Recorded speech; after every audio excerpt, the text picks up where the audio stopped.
Ready to do this? Let's go. Let's do it, brother.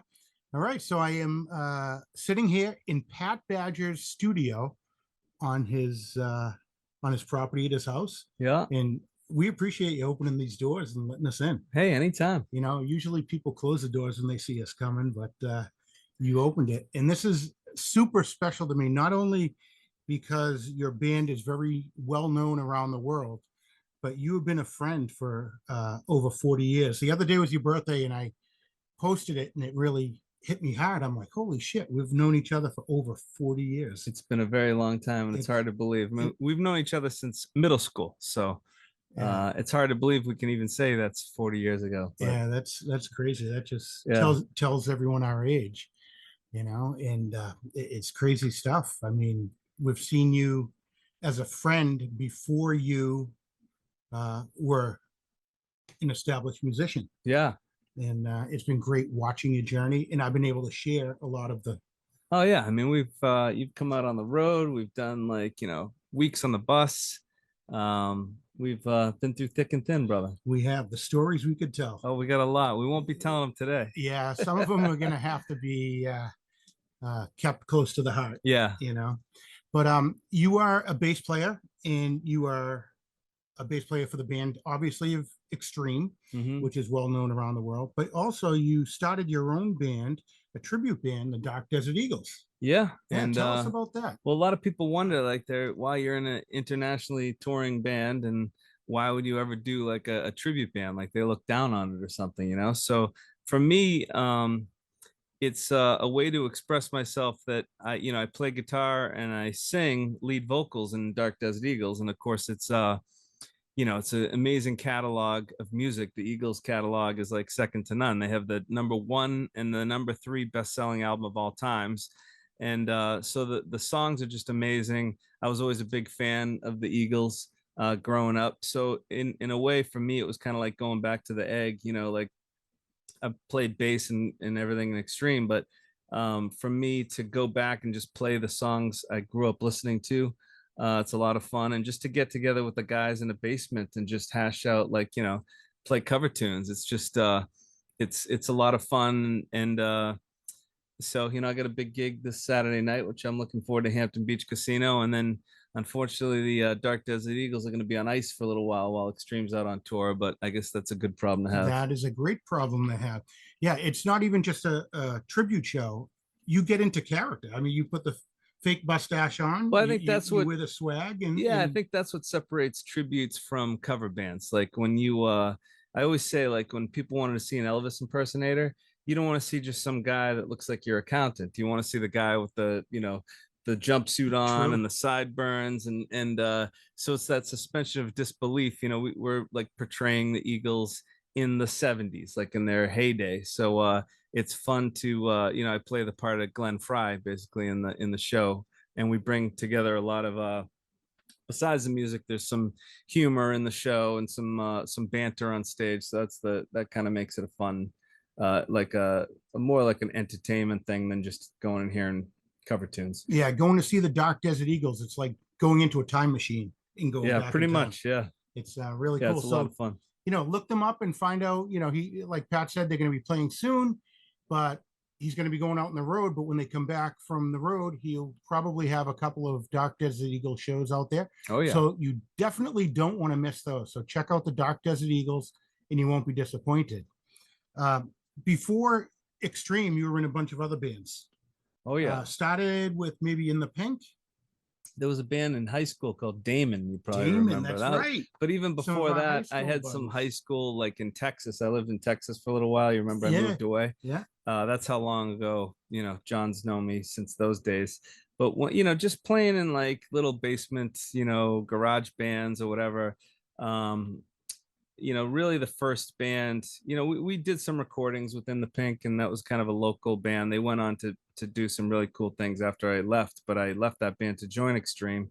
And so that was the real, like, first real band I joined that, we obviously had a record deal and went and toured and everything. So yeah. And was Robbie Hoffman in that band? Rob Hoffman was in the Pink. Yeah. So he manages Extreme. Yeah, it's a full circle. Robbie is now the manager of the Extreme gig, and he does a fantastic Oh job. yeah, yeah, And he's a good and dude. of course, he's probably one of the few people that he doesn't know me as long as you, but it feels that way. Like he's, a long time brother of mine. So Uh-huh. Cool. And then you had like Super Transatlantic and Travis Judah. yeah, so after Extreme took its long hiatus in, I guess that was in the mid '90s, Gary and I formed a band, Tribe of Judah, which had kind of a industrial kind of edge to it. I also played in a band called Super Transatlantic with Jason Bieler from Saigon Kick. We had a record deal, song on the American Pie movie soundtrack. Oh, cool. And yeah, so I've done a few side things Yeah. outside of Extreme. Yeah, you did a couple of solo albums too. When you mentioned that you had someone from Saigon Kick, and you had a couple of solo albums, Time Will Tell and the Nasty Ass Honey Badgers. Yeah, And those were awesome. And you also collaborated with a lot of people on those. You had some outside musicians I come in on did, those. especially that second one. Well, the first one was a lot of my, again, great friends that play guitar and sing and write. I worked with Blue, a great producer and artist from California, but he used to live here in Massachusetts, and I've known him for a long time as well. Joe Pescia, who was in my Dark Desert Eagles band, had played guitar on Time Will Tell. Um, Kevin Figueredo from Extreme played drums on it, and yeah, we had a lot of fun making that record. And then the Nasty Ass Honey Badgers record was another kind of a fun project. I had Justin Hawkins from the Darkness. I'm a big fan of his and Yeah. of that band. So he played guitar and sang on a couple of tracks on that record, and a bunch of different musicians on that one as well. Yeah, It was that's fun. cool. Yeah. That's cool. And I was honored to have a Yeah, little bit of you a, you had a big part, and not a little part. You had a big yeah, it part, was fun. It was a fun. voiceover. So if you want to hear this, voice in action, check out. I believe it was the Nasty Ass Honey Badger Reprise. reprise. Yeah, Yeah. the theme song. So John Yeah. has a great That's cool. So spoken part. yeah, so check out, go on all your favorite places to download your music and check out, Badger's past solo albums and download and support, all the music I that believe you can he's done. find the Nasty Ass Honey Badgers on Bandcamp. I'm not sure if it's on iTunes and all that stuff, but I know Time Will Well, Tell is. definitely go Yeah. on Bandcamp and check it out. Was it Bandcamp? Do you know a It's girl that played the flute in Bandcamp? Never mind. going back to American Pie.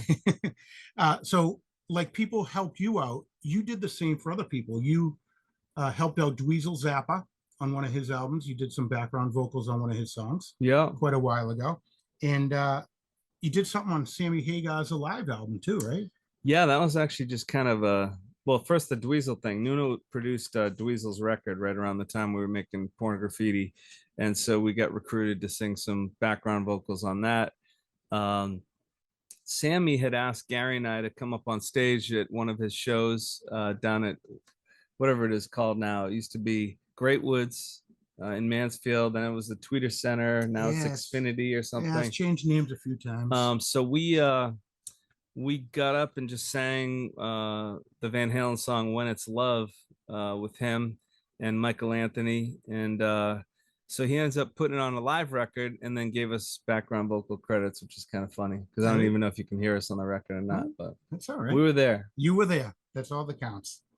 Awesome. And let's get into Extreme. And before I get into this, I want to dedicate this whole podcast to a friend of ours in his memory, Jim Moradian.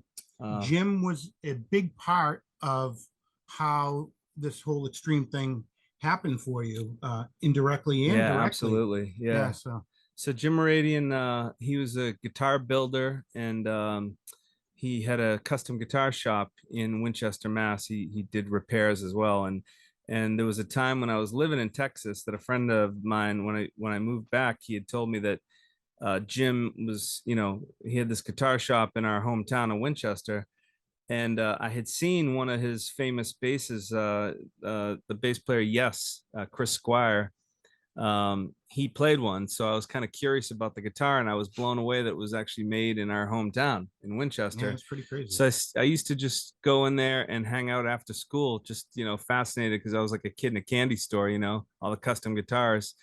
And one day I got the nerve to ask them to give me a job. So I used to, do some of the painting and some refinishing of guitars and all that kind of stuff. And then one day, Nuno Betancourt and Gary Sharon walked in, and Nuno's getting his guitars worked on, and that's how I met those guys. So just having that relationship to Jim and that guitar shop was kind of what sent me on this trajectory of extreme, and obviously what everything that's happened. I feel very fortunate and blessed to have known Jim. He was Yeah, like me a too. he was like an uncle or like a second father to me, to be honest with you. Yeah, He was an amazing man. he really was. He really was. It's funny how things happen for a reason. Just working in the guitar shop. Those two guys walk in and look at you now. Yeah, It's yeah. 30 something years In later. fact, while we're talking about it, here's one of the more notable Moradians that I've owned that maybe people recognize. Oh yeah. This one, I don't know if you can see the shape, but this is the actual bass I played at Wembley at the Freddie Mercury tribute concert. And I toured with this thing and recorded a lot of songs off of Porn Graffiti, Three Sides. So this one's gonna go to the grave with me, this Moradian. Yeah, a lot of memories. Yeah. All those There's a lot of scratches and scars. battle scars on that thing. Yeah, they tell the story. That's cool. So, you mentioned Wembley Stadium. It may be one of your highlights. You've had a couple of highlights. What have been the biggest highlights in your career as So a rock star? I'd say as far as live performances, the Wembley thing usually comes up in conversation or in interviews. It was we had performed with the remaining members of Queen. It was a star-studded event for Freddie Mercury when he passed away. So we ended up meeting a lot of the legends that we grew up listening to. I mean, it was like Roger Daltrey, Robert Plant, Elton John, David Bowie. The list went on as far as all the performers that day, and we got to meet a lot of them. And then, of course, we performed. It was like 80,000 people in attendance, and then it was televised to like 1 billion people. If you haven't seen it, you can go on YouTube and watch it. But we played a medley of Queen songs. And it was the first time Queen had had a gig there Wembley since he had passed away and had all this star-studded crew there. So for us, that was one of the biggest highlights of our live career for sure.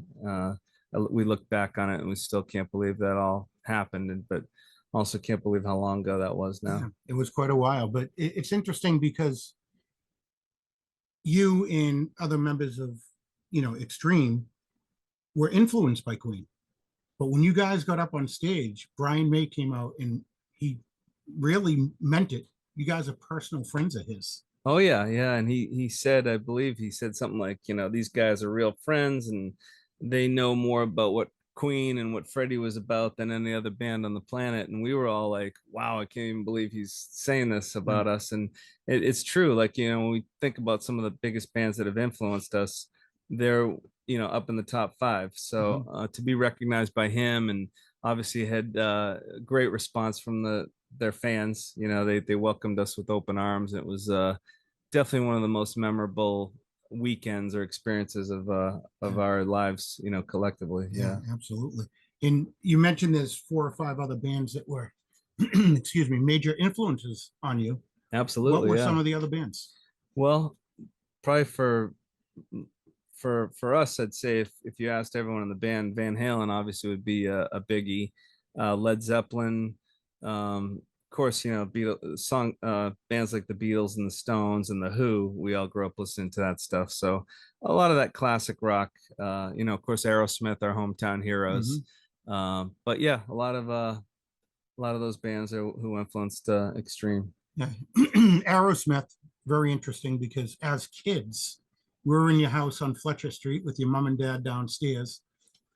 You had Aerosmith posters in the wall, and we were doing kid things. And now you've actually opened up for Aerosmith at the best ball field in the world at Fenway Park last year. Yeah, so we were fortunate enough to get asked to play at Aerosmith's 50th anniversary concert at Fenway Park. And for us, obviously, Fenway is an iconic place and kind of hallowed ground that we we grew up there as kids, like eating Fenway Franks and sitting in the grandstand. So Mhm. to be asked to play a concert on that field, I'd say that one is probably, next to the Wembley gig, that's probably second on the list of most memorable gigs. To have our family and friends and our kids and everybody there in Yeah. attendance, it was quite a special night. And the other crazy thing about that gig was that it was supposed to happen in 2020, and obviously because of COVID, it got postponed, and then it was postponed the following year, and then I thought the gig was never going to end up happening, and so it was amazing when it finally, it finally happened. There was a lot of anticipation and waiting for that Yeah. gig. Yeah. Yeah, I remember before it actually happened, like a couple of weeks, you said, Johnny, you said, I'm not going to believe it till it actually happens. Oh Like, I yeah, can't till we say were anything. walking And out on the stage, yeah, because even like right before it happened, they had announced that Steven Tyler was going into rehab, and I'm like, okay, that's it. If it doesn't happen this year, I don't think it'll ever happen. yeah. So Well, it happened. It was a great show. It was actually a very, I'm not an emotional guy, but it was very emotional for me that, yeah, uh, that actual concert. I'm sitting in the crowd, fairly close, and I'm on your side, and you played wholehearted. And it just brought me back to being a kid, doing kid things at your hometown house as a child, and then you fulfilling your dream, playing at Fenway Park with Aerosmith, some of your heroes, of in front of course, your family, friends, and yeah. and it really, hit me hard. I Yeah, I well, again, I'm going to say it publicly. I had a little tear in my eye. oh wow, Yeah, true that's story. amazing. True story. Well, again, we had a lot of friends and a lot of family, and it's great to, because we've played with Aerosmith in other stadiums and whatever around the world, and but never like a hometown like that where we had everyone in attendance, all our family and friends. So that Yeah. was what made it even that much more special, other than obviously, being there right out in center field, at Fenway. Excellent. So you can check out where Extreme's going to be and what they're going to do and buy some merch. You can go to extreme-band.com, and then you can follow Pat on Instagram. It's Pat /Badger/official. If it doesn't say official, it's not official. And if it doesn't have that little blue check mark, then it's not Yeah, there's really been me. someone tried to steal your identity Yeah, not too there's long been a ago. few. There's been a few, but I don't know. They somehow, I think they do that to artists. They'll use your identity, and then they'll like send private messages to people and try to con them out of money or something. I don't know. It's Yeah. amazing. Well, that's not your style. So, No. it's funny. You wouldn't be a friend of mine if you weren't a good guy. But it's funny. I took my mother to the doctor yesterday, and she was asking all about you. And she said to me, she goes, "You know what, John?" And she's 88 years old now. She goes, "Patrick deserves all his success. He's always been a nice guy," and it's true. You Well, haven't changed that's through sweet to hear. throughout That's all your nice. success. I mean, I remember when you were going out to do your very first video, the Kid Ego video. I think we were at my house on Hollywood, and you were actually on the floor with my nephew playing Legos. Oh wow. And I All think we right. have a picture of that somewhere, which Nice. now he's 30 something years old. But, Right on. and you haven't changed. We still hang out with the same dozen kids from high school. True. And, we're on a text thread and we have fun. And Yeah. I wish they were here to be Yeah. able to put And their even two today, cents after we in. do this, we're gonna go out and get some sushi and have a couple beers. So I like that idea. I like that idea a lot. So, what are your most memorable times as a musician, or I can say a rock star? well, again, I think we've touched on a lot of them, because I've lived and dreamed a lot of the real life dreams that have happened. That Mhm. we grew up aspiring to do this and playing big places, and obviously meeting all of our heroes or playing gigs where we're opening for them or they're sharing the stage with us. It's just been a whirlwind. I think back to when I was a kid, I loved the band Kiss, and for Halloween, I would dress up as Paul Stanley. And so, a few years ago, we got asked to do the Kiss Cruise. So here we are on the side of the stage, and Paul Stanley and Gene Simmons, and these guys know us, by first name. And sometimes you just pinch yourself and go, "This is just kind of hard to believe that we've, Yeah. I remember being a little kid, like just, as a huge Kiss fan. The same thing happened with. I almost feel embarrassed sometimes telling the stories, because I think these people must be thinking I'm either nuts or I'm making it up. But as you're sitting here in my studio, there's a lot of photos on the wall here of us with a lot of our heroes. And there's a photo here with the members of Led Zeppelin, and they came to our show, and we had Jimmy Page and John Paul Jones in the dressing room with us, and then they sat and watched the whole show, which for us, there's no greater compliment than to have, like, real heroes like that really, come to the show. And it was just kind of, those are mind-blowing Yeah, they experiences. are. So Yeah, they are. And on the flip side of it, there are younger musicians, up and coming musicians, that look at you the same way that you looked at those people, which is pretty interesting. And yeah. you see things posted that, I went out to a show and I interacted with Pat Badger, and those guys are awesome. He gave me time, he gave me an autograph, he took pictures, and that stuff means so much to these younger generations coming up in the music industry. Well, it is great now to see a new wave of younger guitar players, because for a while there in the in the 90s and the early 2000s, um and even now I feel like our style of hard rock has it's been on life support for a while, where it wasn't a lot about your musicianship or chops. It was more about attitude, which is great. But I think there's kind of been a new resurgence of Guitar Hero rock, and kids wanting to learn how to play lead guitar. And obviously Nuno's one of the best on the planet, so he gets a lot of attention that's well deserved. And there's a lot of kids aspiring to play rock guitar again, which is great to see. Mhm.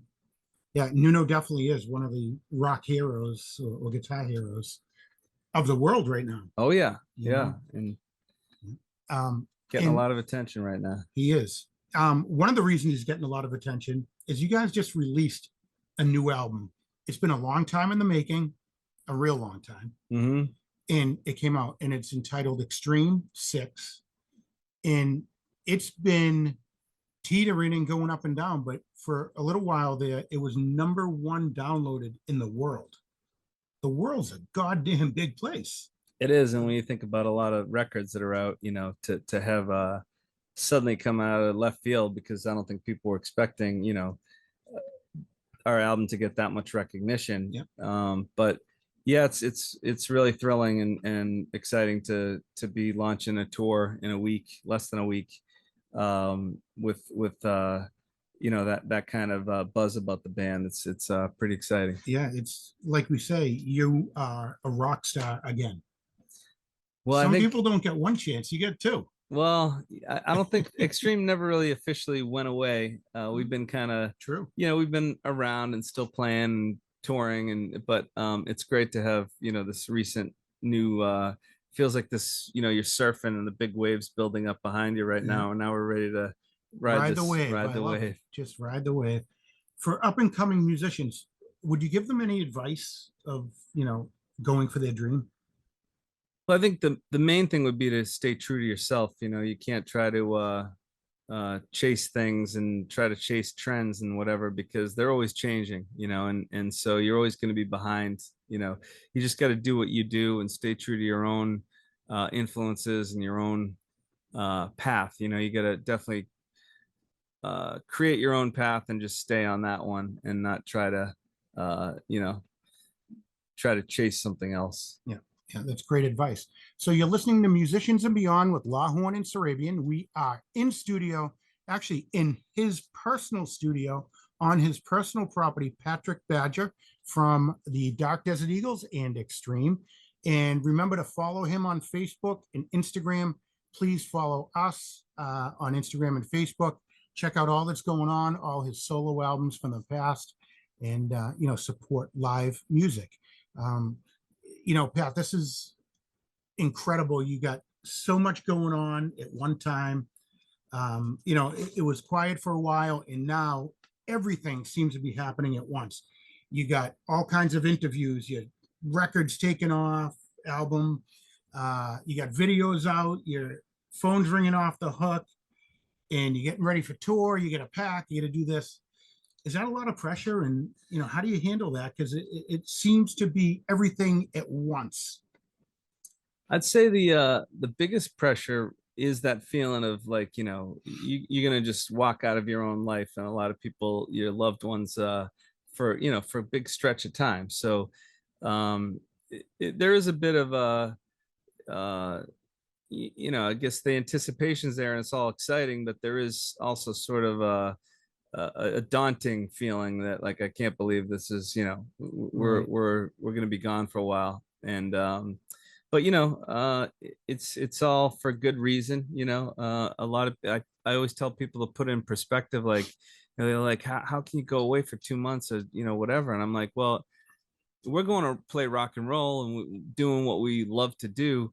There are people that sacrifice for their country, and they may go off to be stationed somewhere, and they may never come home, and or they're not, they may never see their kids again. So to put in perspective, I mean, we're just going out to play some rock Yeah. music. So And hats off to all the military personnel. absolutely, And yeah.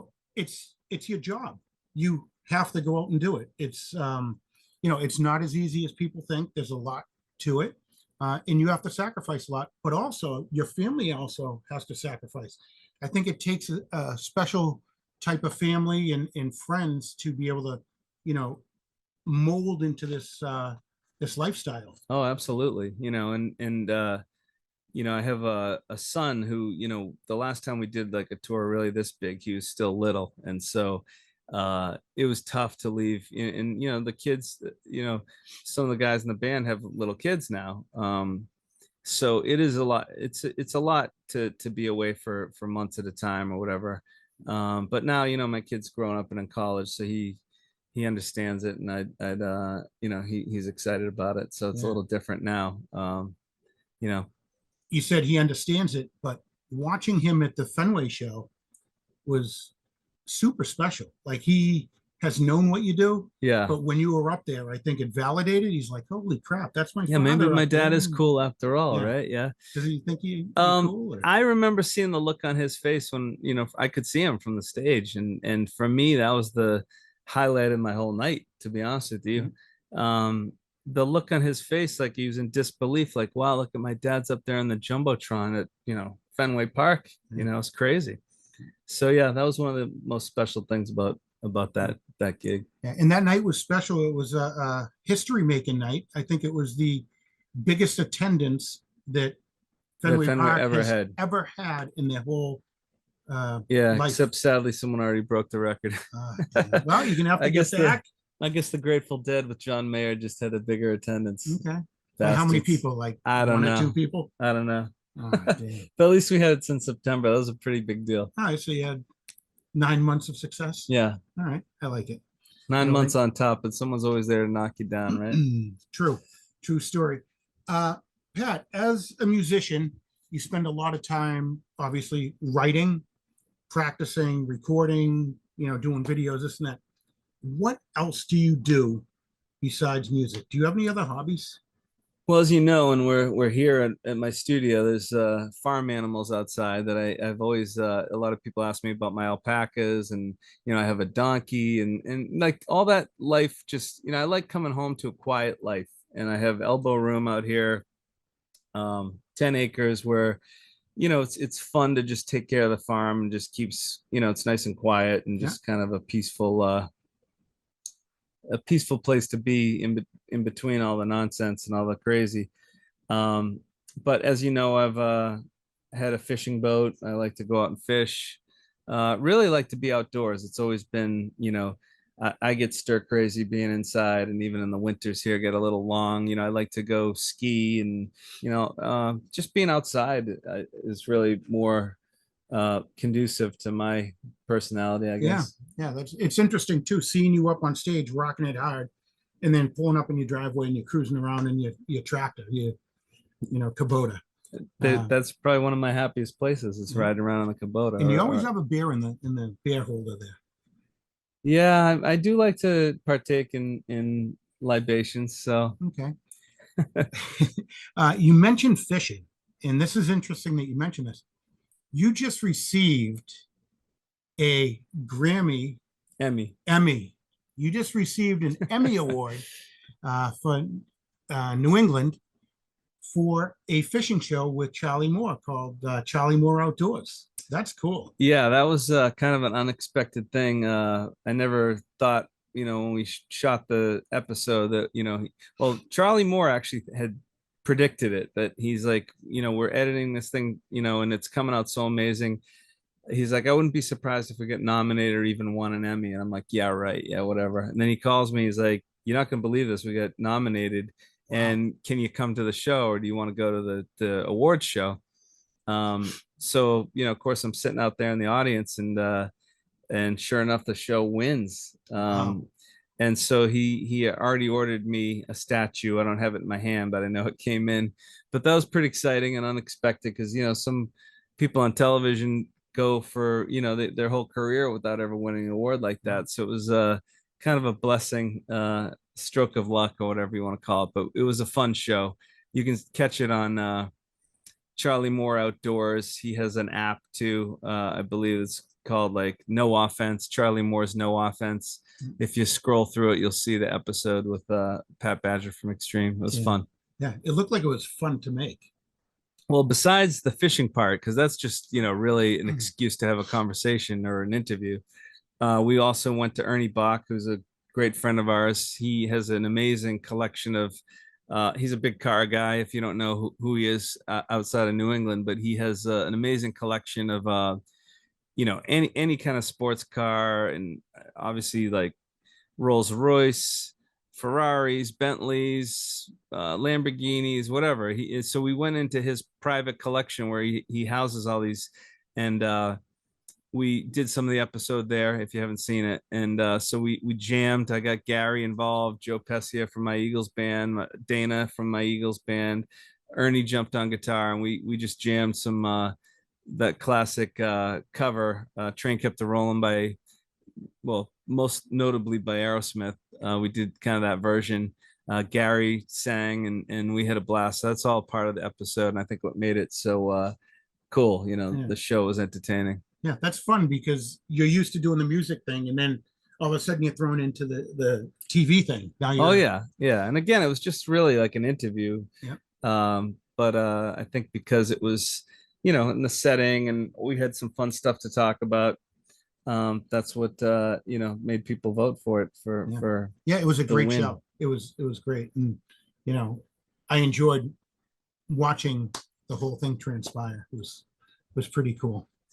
What else do you have going on as Pat Badger?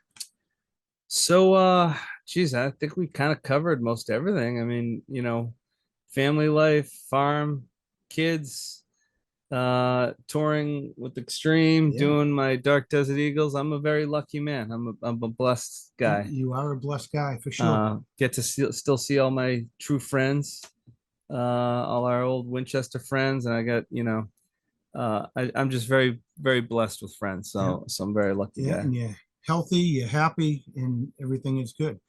You can also go to Cameo. This is a new thing that Pat's doing. Is you can go on Cameo, and for short money, you can have Pat give you a personal shout out. Birthdays, anniversaries, anything, and he'll send it to you. He's really got some cool ones. So check him out on Cameo. That's always fun. Yeah, Yeah, you for like sure. doing those. I like doing them because everyone always writes back or gives me a comment after, or a rating, and they're like, "Oh my God, this was so fun. We're smiling ear to ear." And it's really, a lot of the money from it, I just donate to this horse rescue. And it's fun, just kind of, beer money or whatever, but it like makes people's days, and Yeah, I think that's the part that's the most rewarding thing yeah, about it. yeah. It's fun. That's great. It's interesting that you said about donating to the horse rescue because a lot of our guests all do something for some kind of charity. If it's Make a Wish, the horse rescue, all kinds of things. So it's really Yeah. nice that because of your success, and that tells you what kind of person you are, because of your success, you feel grateful for everything that you've been given and you are honored and you feel good about giving back. Of course, yeah. I mean, it's a no lose situation. It makes people feel good that get the cameo. It's a shout out, or like you said, it's a happy birthday, or pick me up or whatever. And then it helps with our local equine rescue place. Excellent. It helps animals like my donkey Maggie. Yeah. I love Maggie. Maggie's the best. So since you're in a giving mood, I can't wait. You can buy me lunch and a couple of beers. Let's I do it. mean, that will be Yeah. fun. I just want to know before we tidy up, your new album, this is like asking you who your favorite child is. You don't have this problem because you have one child, but do you have a favorite song in the new album? Well, I can't say I have. Well, one of the ones that I'm kind of proud of, or is one that I co-wrote on the record. So of course that one kind of stands out to me. There's a song called Banshee It's a great that song. that I had come up with, or Nuno and I came up with the main riffs of it. And then I had the idea for the title and the theme of the song, and I presented it to Gary, and he loved the idea. So he kind of took the ball and ran with it. But for me, I'm kind of proud of that, or having and it was a single and a video and all that stuff. So I kind of partial to that one, and we'll be playing it live too. So Excellent. yeah. Excellent. Looking forward to that. What was the inspiration and how did you come up with the title for that? It's a word that I kind of had seen, and it's like a kind of a fictional character of a woman, but it's like this femme fatale kind of thing, where you could look it up in dictionary or Urban Dictionary and stuff. And as silly as it is, I saw the word on a wine bottle called Banshee, Interesting. and I kind of looked it up, and then I'm like, Gary, might be kind of a cool idea for for a song. Yeah. And so it came to fruition, and it's a pretty cool track. Awesome. So we don't want to take up all your time. We know it's valuable. You're getting ready for your tour. We wish you the best of luck on that. I hope to catch you somewhere on the road, maybe I'm sure a we'll couple like few old nights, times. just Yeah. like old times. Yeah. So again, we are in studio with Pat Badger. You are listening to Musicians and Beyond with Sarabian and Lawhorn, or Lawhorn and Sarabian, however Where is you want to say. Lawhorn today? Lawhorn had another engagement today, so we do miss you, Mark. We have a chair here for you and everything, and we will have a beer in your honor. And Pat, again, thank you. And I can Thanks, say this pal. from my heart. We end every show by telling the people that it was nice to meet them and we gained a new friend. But you're an old friend, and I just want to thank you for being a friend. Oh, of course, but thank you for Thank you. being such a Let's good friend. go And we grab a hit a beer. lot. Let's do it. Let's go grab a beer. See you, everybody.